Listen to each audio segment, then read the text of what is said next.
next point, leverage or not to leverage. So the next piece of this that I notice when I'm dealing with investors is they're coached in one direction or another as it relates to borrowing money.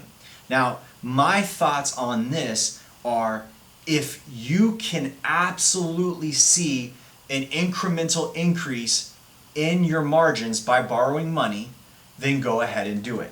Borrowing money using leverage is a risk, okay? You don't have to do it in all circumstances. And here's what I mean. The most common case where people get driven to borrow money is if they're buying in a very, very low price range. So in Florida, for instance, you're buying with $100,000 and you have $100,000 in cash, you could easily buy a very nice flip in the twos, borrow money. You'd have enough for the down payment, you'd have enough for the rehab with $100,000 cash.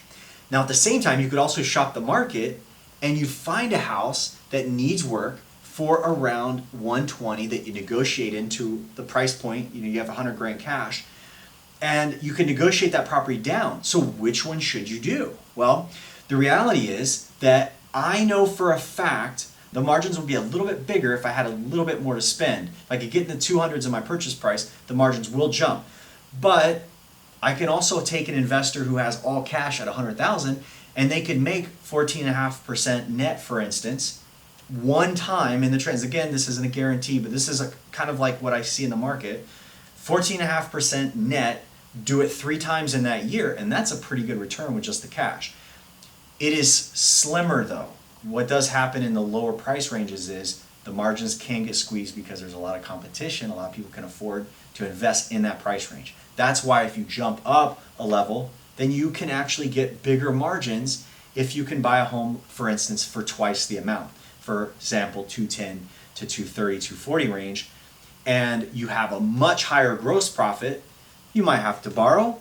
So let's say that borrowing cost you $10,000 between your closing cost and your monthly interest payments before the house would resell and be flipped back to the market. Is the incremental profits in the market you're in worthy of the leverage? Because leverage brings risk.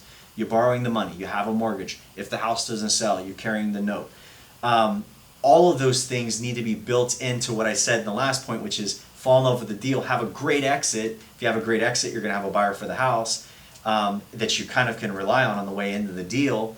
And it's not a bad thing to borrow the money. So really, I see investors kind of going in different directions on that particular point based on their aversion to risk and how smart the market is. I mean, there's going to be certain markets where it's going to be easy and effective to buy at 100, and there's going to be certain markets where you will just make way more cash on cash return leveraging bank money that we can get at 85% borrowed money, putting down 15%.